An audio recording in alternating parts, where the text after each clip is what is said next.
Elimizə bahar gəlir. Yaz fəsli ölkəmizə bugün saat 13:01-də daxil olacaq.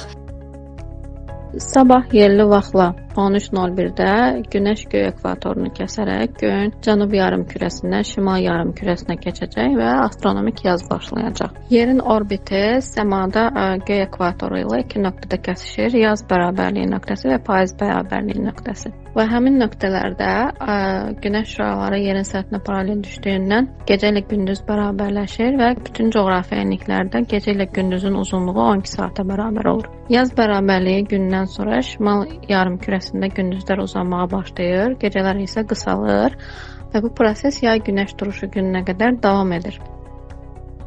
Astroloqlara görə planetlərin hərəkəti və yazın gəlişi bürclərdən də yan keçməyəcək. Belə ki, bəzi bürclər altında dünyaya gələnlər üçün yeniliklər gözlənilir.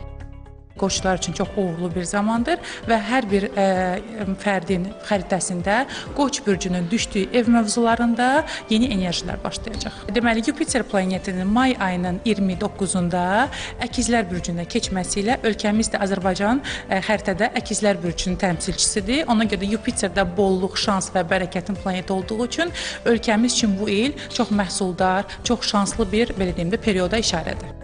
Torpağın, təbiətin oyanışı, ağacların çiçəklənməsi ilə xarakterizə edilən bu mövsüm iyun ayının 21-nə qədər davam edəcək.